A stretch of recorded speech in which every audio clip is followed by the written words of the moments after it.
नमस्कार जी। मैं ब्रह्मनाथ। चैनल का नाम अदृश्य तंत्रा।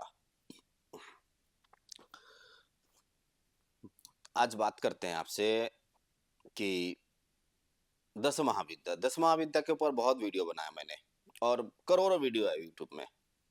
ठीक है, लेकिन दस महाविद्या का जो रियलिटी है, सच्चाई है, वो सच्चाई बहुत इंसान, एक तो देखिए इसकी दो चीजें होती है। एक ओरिजिनलिटी होती है, एक माइथोलॉजी होती है। ठीक है, ओरिजिनलिटी का कोई पुख्ता सबूत नहीं है, कोई ठोस सबूत नहीं है। जो बातें किताबों में लिखी गई है उसमें सच्चाई नहीं है। कितना सच्चाई है नहीं पता मुझे। तो हर साधक अपने अपने हिसाब से, अपने अपने तरीके से दस महाविद्या को एक्सप्लेन करते हैं। वो जैसे वो खुद समझते हैं, वो अपने शिष्य या फिर अपने भक्तों को ऐसे ही समझाने की कोशिश करते हैं। ठीक है, लेकिन यहाँ पर एक चीज आती है कि दस महाविद्या जो होती हैं, जो दस देवी होती है, ठीक है, काली, तारा, छिन्नमस्ता, ऐसे 10 देवी जो होती हैं, वो असल है क्या? आ, आप ऐसे समझ सकते हैं। मैं एक तंत्र धारक हूँ, तो मैं अपनी हिसाब से बात रखूंगा। और जब कभी मुझे मौका मिलेगा कि जो योगी होते हैं, योगिक क्रिया करते हैं, वो दस महाविद्या को कैसे समझते हैं, उनके पास भी होता है दस महाविद्या। ठीक है, जो भक्ति मार्ग में रहते हैं, उनके पास क्या, इनकी कैसा सोच होता है। ठीक है, तो मैं आपको आज ये बता रहा हूं कि जो तंत्र धारक होते हैं, उनके पास दस महाविद्या किस फॉर्म में होते हैं, कैसे फॉर्म में होते हैं, मैं ये समझाने की आपको जरूर कोशिश करूंगा। तो जरा समझने की कोशिश करें। देखिए, पहली बात, जो भक्ति मार्ग से होते हैं ना, जो भक्ति मार्ग से होते हैं, वो दस महाविद्या को देवी, माँ, ऐसे समझते हैं। ठीक है, तो आप कहेंगे जो तंत्र धारक होते हैं वो भी तो माँ ही कहते हैं। कुछ हद तक कहते हैं, मैं बताऊंगा आपको, आगे समझाऊंगा बातें। वो कुछ हद तक बताते हैं। जो अ, ध्यान मार्गी होते हैं, जो योगिक क्रिया करते हैं, जो ध्यानी होते हैं, वो उसे एक एनर्जी का रूप में जानते हैं। ऐसा नहीं कि तंत्र में योग नहीं है, तंत्र में ध्यान नहीं है। तंत्र में 112 प्रकार की ध्यान बताई गई है। ठीक है, मुद्राएं बताई गई है, ध्यान मुद्राएं बताई गई है 112 प्रकार की, 112 प्रकार की। ठीक है, तो वो अलग बातें हो गई। मैं फिलहाल तो बात कर रहा हूँ दस महाविद्या। आप एक तंत्र धारक, जब वो पहला पड़ाव आता है, उससे पहले ये बताया जाता है कि सबसे पहले हम ये समझते हैं कि दस महाविद्या तक पहुंचने के लिए हमें क्या करना पड़ेगा। जब किसी की दीक्षा होती है, दीक्षा होने के तुरंत बाद उसे दस महाविद्याओं का विद्या नहीं मिलती, कुछ समय चलना पड़ता है। ठीक है, दस महाविद्या में से आप नौ का जो आप विद्या आपके पास मिलेगा, नौ इसलिए मैं आपको बताता हूँ, नौ इसलिए जब आप नौ देवियों के पास जाएंगे तो उनकी अलग अलग भैरव होते हैं। पहले आपको शिव साधना करनी होगी। अब क्यों करनी होगी, इसके पीछे का रीजन भी मैं आपको बता रहा हूँ।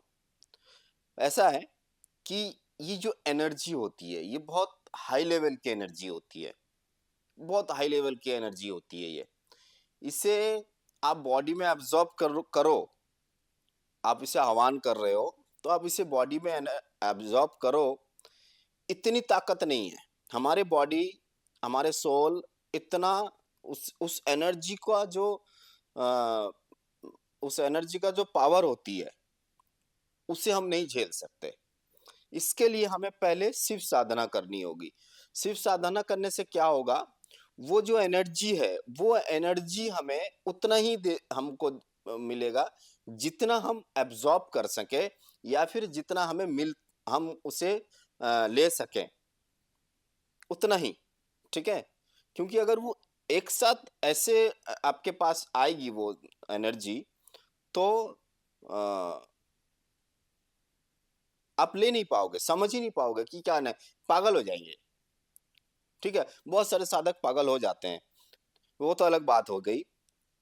अब आते हैं कि अगर कोई तंत्र धारक है, वो कुछ समय तक अपने साधना काल का कुछ समय तक वो ये समझेंगे कि ये माता हैं, ये देवी हैं, ये भगवान हैं, ऐसे समझेंगे। जैसे कुछ पड़ाव वो पार करेंगे, तब वो इसे एक एनर्जी की तरह ही समझ लेंगे। अब मैं आपको एग्ज़ाम्पल बताता हूँ एक।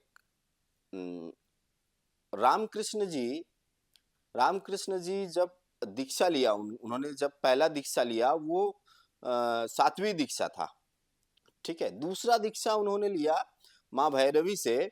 उन्होंने वो दीक्षा लेने के बाद वो उन्होंने ये बताया कि अपने अंदर जो एनर्जी है, उसे यूटिलाइज़ कैसे करते हैं, उसे कैसे हम उस एनर्जी को कैसे हम यूज़ कर सकते हैं, कैसे पहचान सकते हैं, कैसे समझ सकते हैं, वो माँ भैरवी उन्होंने बताया। फिर कुछ देर चलने के बाद उनके जीवन में एक और गुरु आए जो थे तोतापुरी। तोतापुरी एक नागा थे, तो वो ध्यान मार्गीय थे।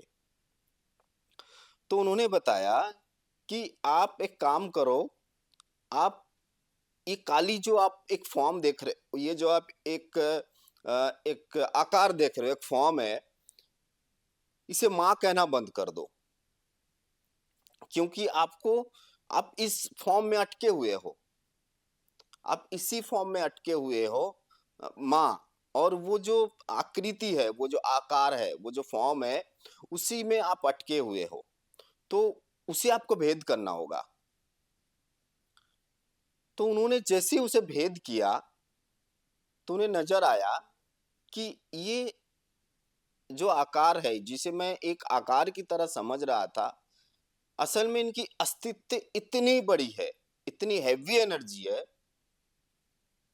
कहीं से भी कुछ भी देखूँ, हमें कुछ भी नहीं दिखाई देगा। मान लीजिए, मैं आपको एक एग्ज़ाम्पल देता हूँ।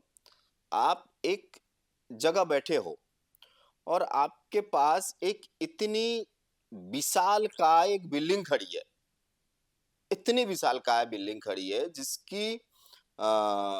जिसके पास आपका जो फ़ॉर्म है, वो एक बालू का भी 10वां 100वां हिस्सा है। तो वो आपको क्या लगेगा? आपको समझ ही नहीं आएगा ये क्या है, ठीक है? बस है कुछ, ये समझ आएगा। तो वो एक एनर्जी फ़ॉर्म हो गया। उस एनर्जी फ़ॉर्म में से जब आप निकलेंगे, फिर आपको लगेगा कि ये जो देवियाँ हैं, ये देवी असल में एक एनर्जी है। अच्छा, यहाँ पर एक सवाल आती है कि ये फीमेल एनर्जी क्यों होती है? हम क्यों बताते हैं देवी? हम देवता क्यों नहीं बताते हैं? है ना? ये बड़ी इंटरेस्टिंग क्वेश्चन है। मेरे पास भी कई बार सवाल आया कि ऐसा क्यों है? अच्छा, आपके घर में जब बिजली आती है तो आप क्या बताते हो? बिजली आता है, ऐसे नहीं बताते हो ना? बारिश होती है, ऐसे बताते हैं ना? तो इनका कोई जेंडर नहीं है, ये जेंडरलेस है, ठीक है?